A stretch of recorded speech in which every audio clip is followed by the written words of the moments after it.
Hello again, everyone, and welcome to the Experience Maker Show. Happy New Year. This is Dan Gingiss, Customer Experience Speaker and Coach, and so happy to have you here with me at our new time, which is going to be 12 noon Eastern Time every Thursday. And we're kicking off 2021 with a very special episode. We're going to attempt to do a crossover episode with my guest today because she is also a podcast host. And so we're going to have one show on the Experience Maker, and then we are going to kick over to the Celebrity Customer Experience show right after this. So when you are done tuning in here, we're going to go about a half an hour. I want you to then please jump on to the Celebrity Customer Experience show, which will also be on LinkedIn. You can follow Jill Raff or me, and we'll share the links with you. That's going to be at 1 p.m. Eastern. So double episode fun today. And without further ado, I'd like to introduce you to my first guest of 2021. She is a customer experience strategist and founder of the Jill Raff Group. She is Jill Raff. How you doing, Jill? Hey, Dan. Happy New Year. Great to be with you. It is great to be with you. Happy New Year to you as well. And hey, 2021, one thing we can say about it is it isn't 2020, right? That's right. Fresh start. Exactly. So super happy to have you here. Super happy to have people watching live. And please put comments in, whether you're watching on Facebook, LinkedIn, or Twitter, and we will get to your comments and questions. Always a great show when we can interact with our viewers as well. So Jill, can you tell us a little bit about you and your business and what you're up to? Absolutely. So I am an EX to CX strategist, which means that basically I believe strongly that your employee experience will lead to your customer experience. So creating and ensuring an outstanding employee experience will produce a great customer experience. That really comes from my background. Growing up in the McDonald's franchise, literally from year 4, my parents and grandparents were owner-operators of McDonald's number 150 in 1959. And so that whole customer service, customer first philosophy, Ray Kroc's customer, quality, service, value, and cleanliness, QSV, was something that was really integrated, I was immersed in. And I've carried that throughout all my different careers and that I've had across industries. And that common thread was always about the customer experience. So that's really what I feel like it's in my DNA. So it's what I'm made of, and it's what I love and am passionate about. That's awesome. And it wasn't 3 seconds into our show here where my buddy Chris Strub said a McDonald's sign, recognized it behind you. And he knows, as a lot of viewers know, that I spent some time working at McDonald's corporate. So we have that in common. And I know you were telling me some stories offline about your parents. And it's so fascinating, such an interesting brand to be a part of. And at least for me, I think what was so cool, maybe you can talk to this, is previously in my career, I had always been working for follower brands. I had never been working for the number one brand in the industry. And it was pretty interesting, both positively and negatively, to work for that number one brand. In one sense, it allows you to sort of do things that other brands can't do. And then in another sense, it's a little bit restrictive because people have expectations of the number one brand that maybe don't allow you to do some of the things that follower brands are, those risks that they're able to take. Yeah, that's interesting. You raise a good point. It's kind of a double-edged sword, right? When you're leading the way, you have a bit of that pressure that everyone's looking to you. And when you take risks, there's potentially failure. And as number one brand, that's probably tricky because you don't want to fail, and you've got your stakeholders and so many other people to consider. But what I'm really excited about is because I'm actually doing work right now with McDonald's. It feels like I'm coming home again. It's pretty incredible, full circle. And I was hired for 2 keynotes within the corporation, one larger organization. And including the first the market with which my parents established in the early 60s. So that was pretty cool.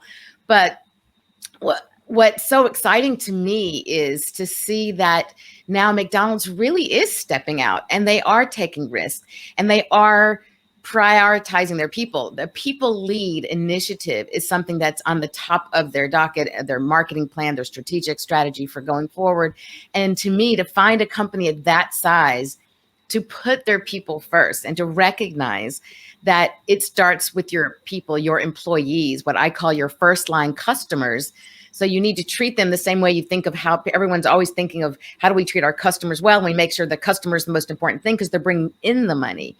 But when you think about it and recognize that it's your first line customers, your employees that you need to invest into, you're saving money through retention and all the other problems that you would have if you continue this churn of, right, this revolving door. So it's pretty cool to me because I'm hopeful also by them creating this initiative and making it so important that the other follower companies, as you say, will see that that's something important, and they too will take that initiative to make that a part of their brand. Yeah, exactly. And obviously that fits in really well with what you like to talk about. And I wanted to get to that because one of the things that I think was a positive that came out of the pandemic in 2020 was a much more intense focus on customer experience and employee experience. And you obviously work at that intersection. So talk about kind of where are the best practices right now in terms of that intersection of employees who obviously are the ones that are delivering the customer experience. So I always heard the mantra, happy employees equal happy customers, but maybe that one's a couple of years old. What is going on today that our viewers can learn from?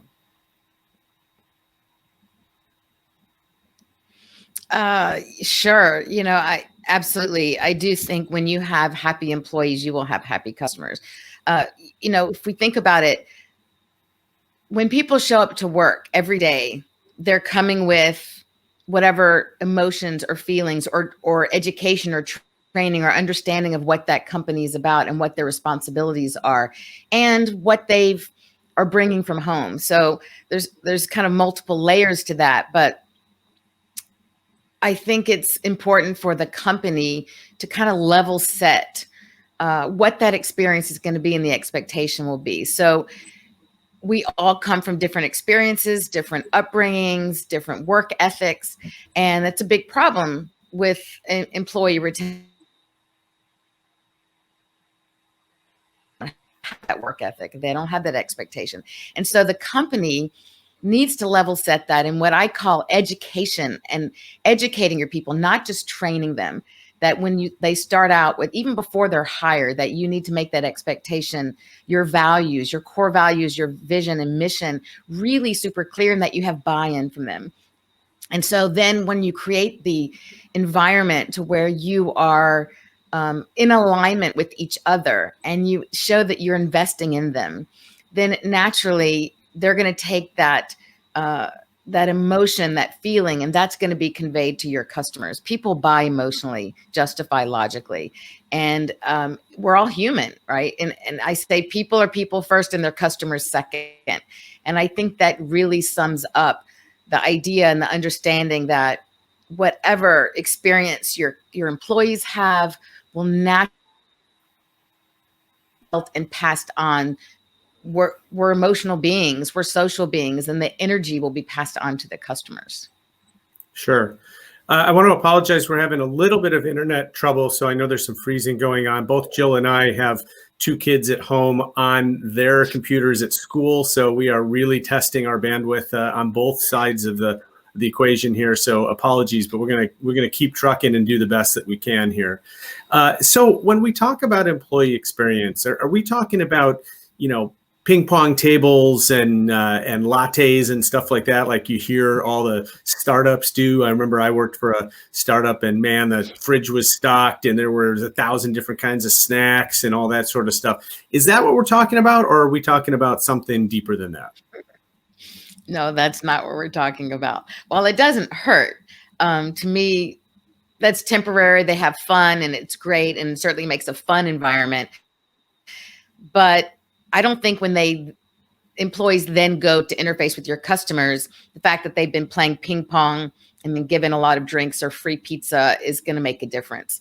I think that the change has to happen where, yes, you're creating an environment of fun and happiness and teamwork, but I don't think teamwork comes that way. I think it comes about through educating. So kind of the formula, what I call is kind of the foundation for the training that has to happen on top of that is my E3 formula. And that's educate, engage, and entrust. And the education piece is the most important. And that's where I think would replace the ping pong tables and all of that. Not replace it, at least be in addition to. It's nothing wrong with having the ping pong tables and all the other fun stuff. I love it. I love ping pong, or any of those games. I get it, because when people do things together, they feel more connected. So I understand the purpose, and that's wonderful.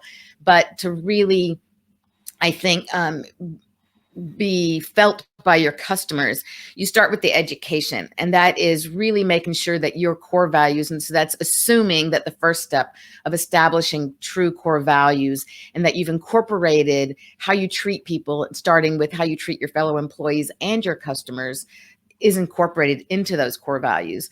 And so then you need to make sure that when you bring people on, that you educate them about what you stand for, what your brand means, how your brand promise is conveyed to your customers, how you treat each other, what the expectation is, what the agreement is. And all of that is laid out first. And then on top of that becomes your functional skill training. So I think at the first level, you should establish what I call an educational manual, not just your operational manual, but first proceed it with an educational manual that establishes all that. And then you're going to see that everyone's in alignment. Everyone's bought in on really supporting one another, having each other's back. And that is what the customer will feel. Yeah, I love that. Educate, engage, and entrust. And I think you also point out something that is so important, which is that the things that we think about when we think about employee training, things like teaching them our products, our services, our technology platforms, those are easy. We can teach that to almost anybody. Right. When I worked a lot in social media, people always asked me, should you hire people who are good at customer service or who are good at social media in order to engage with customers? And I said, I can teach anybody Twitter. That's easy. It's hard to teach somebody empathy, willingness to problem solve, patience. Those are things that are very difficult to teach. And so I love that you're starting with kind of the values of the company and how we expect you to live and operate within our company as the starting point, because that is tougher to teach. And I would imagine also it helps you maybe even weed out people early on if they're not able to learn that before you spend all the rest of the time teaching them the details. So I love that. How does this work for a company? Let's go back to fast food. How does this work for a company like a McDonald's or Wendy's or whatever it is, where you've got, corporate employees, but then you've got the hourly front of customer employees at the store? Do you approach it a little bit differently in terms of this methodology, or is it similar?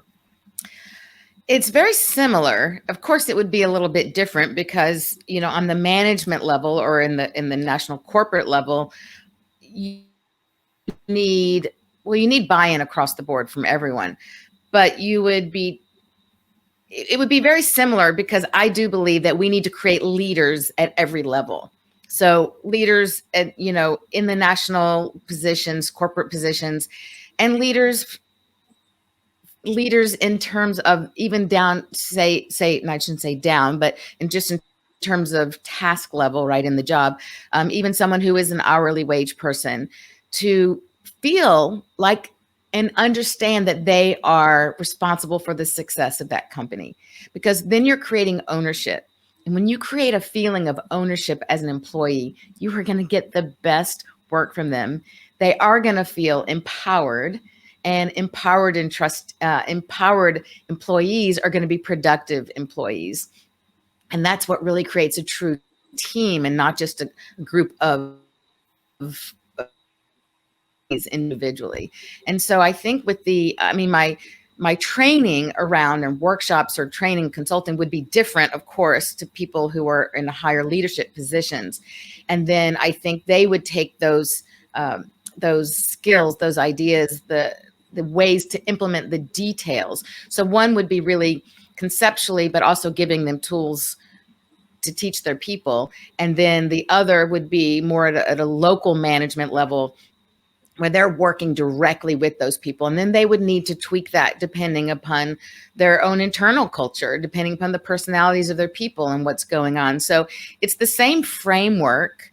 My larger process of what you're talking about is called the inside out framework, EX to CX. And so the framework, the structure is still the same, but you would just be using kind of a different vantage point from it to actually teach it. And I agree 100% before, like what you're saying, you can teach a monkey to smile, right? But it's really knowing how to take those tools and those ideas and make sure that your people all feel that they are being trained and given responsibilities to show their own leadership, to show their own worth, that everybody is unique and has something of value to contribute. It doesn't matter the specific task.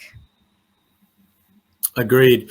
I want to remind the audience that you too can ask questions of either me or Jill. Just write in the comments on whatever platform you're in, Facebook, Twitter, or LinkedIn, and we will see your comment come up on the screen, and I'd be happy to address it for you. A couple things crossed my mind as you were talking there. I think the first was this concept that really every employee has an impact on the customer experience. And you think about, in a fast food company, you think about the cashier, the person, right behind the counter. And yet there's so many other people that have an impact that maybe the customer never sees. Mm-hmm. And so I think, again, reiterating what you're suggesting is that this education piece and engagement piece of the entire company, could be the finance department, could be the legal department, people that are going to make decisions that are going to indirectly impact the customer, but may never actually meet a customer.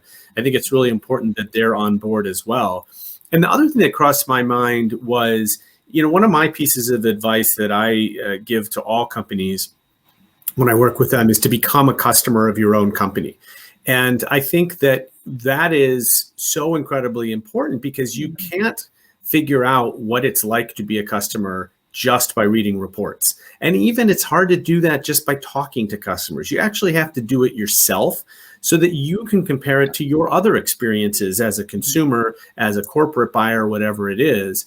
And so I think, again, from a fast food perspective, one of the things I'd want to do with any new employee is sit them down and have them taste the whole menu so that they are engaged. I know that non-fast food restaurants do that with their servers.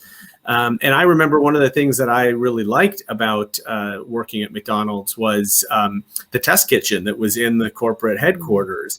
And so I got to go in and try new products before they hit the market.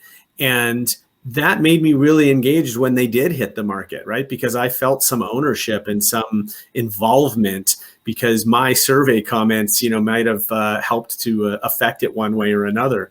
And I thought that was a really smart thing to do. Obviously, they had a built-in focus group with the employees, but you don't have to be in the restaurant business to do these kinds of things. And even if you're in a B2B space, I think there are ways to become a customer, or there are ways at least to sit with your customer and really experience what it's like to be them.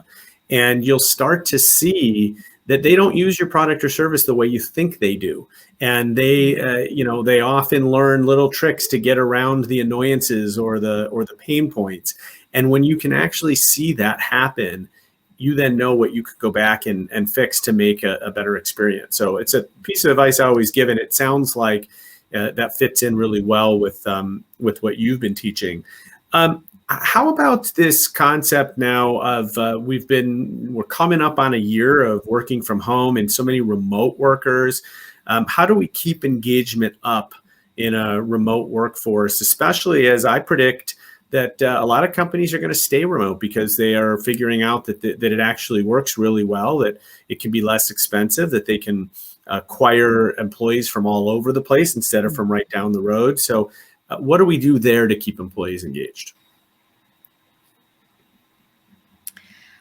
Fortunately, technology is amazing. And I think during this time of COVID, a lot of these startups have really hunkered down and come up with solutions and ways to take advantage of this time. I mean, right, they say crisis creates innovation, and I so believe that. And I think that, we see all of these technology tools and gamification apps and ways to create these smaller uh, you know rooms where everyone can meet and talk.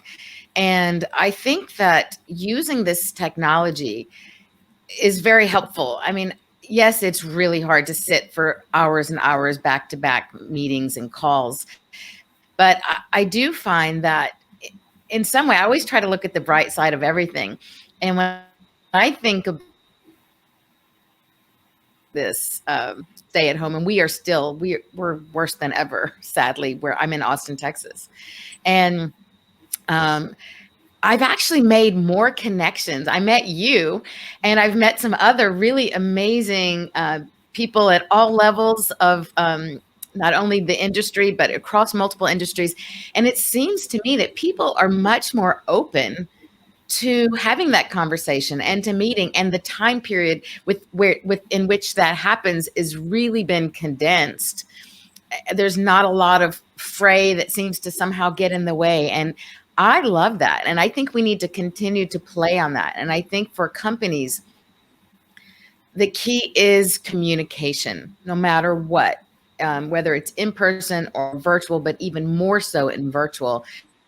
We have to communicate. We have to figure out what's the best way, how, depending on the personality, the age, the culture of your company, figure out what's the best mode of communication. Is it through text? Is it through email?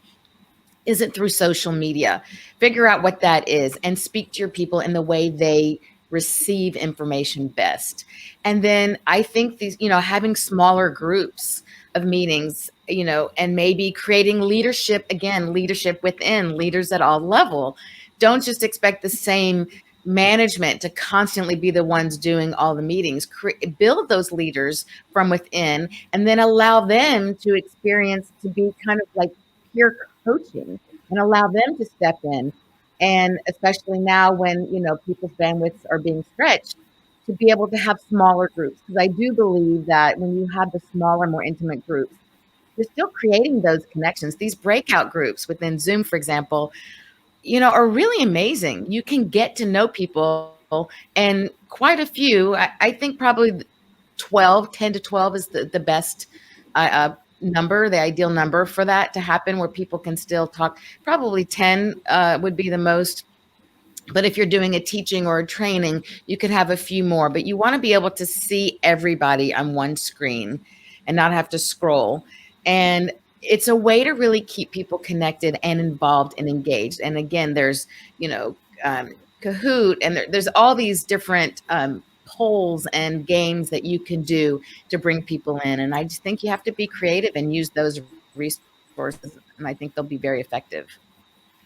Yeah, I agree. I'd add to that, I heard somebody say, I thought this was such an intelligent observation, that one of the things that virtual has done for us is it's put every employee literally on the same level. So instead of having to go and sit in the boss's office where they get to sit behind the big desk and you sit in the guest chair, you're actually side by side on the screen at literally the same level. Which I think really helps people. I think it helps embolden people to speak up and to have their opinions known. The other thing that I've really loved about it is we've all gotten to know our colleagues, spouses, pets, kids, anybody that's running into a picture. And what's interesting, though, is that you could go an entire career working with somebody and never learn their pet's name or see their pet or their kid. And now it's happening a lot. And yes, we got to work on sort of limiting disturbances, but I actually think it's a really positive aspect, because it adds this level of humanity to people that doesn't necessarily exist in an office environment. And I think that's been a huge positive. And finally, I love your idea of games. I've tried that with a couple of groups, and we've had a lot of fun playing different games on Zoom. And it really does get people engaged. It's a great way to get your quieter employees to participate and to speak up, because, when you're playing a game, everybody's kind of got to participate. And so I found that to be really useful too. Jill, we are just about at time on my show. So I want to remind people that in just a half an hour's time, we are going to have the second half of our crossover episode. That is the Celebrity Customer Experience Show. It's our special EX/CX crossover event with Jill Raff and me, Dan Gingiss. So tune in at 12 p.m. Central, 1 p.m. Eastern for Jill's show, Celebrity Customer Experience, where we will continue this discussion. And I did get a question from Chris, who wants to know, what is the hook of Jill's show? So tell us about your show, Jill, and why people should tune in, besides the fact that you and I are going to be on it in half an hour. Chris. Going to keep going. Yeah. Thank you, Chris, for asking. So the name of my show is Celebrity Customer Experience. And I do just want to mention everyone you can find that on my LinkedIn profile, Jill Raff, Customer Experience Strategist. And the name of my show is Celebrity Customer Experience. And the idea behind that is we all know how a celebrity is treated. The experience they have, no matter where they go, what they buy, what they do. And my belief is everybody deserves to be treated like a celebrity. Everyone's dollar is the same in the bank. And why should only celebrities have that? And so I believe that when we give everyone that celebrity experience, they are going to become lifetime loyal customers for you. I love it. All right. Thank you, Jill. Celebrity Customer Experience coming up in a half an hour. Follow Jill on LinkedIn in order to join us. Jill, thank you so much for being with me on the Experience Maker Show. Great to meet you and talk with you, talk hamburgers a little bit with you. And I'll see you in about a half an hour. So thanks again for joining me. And thank you for watching the Experience Maker Show. Next week, we are going to have Bill Prater on the show.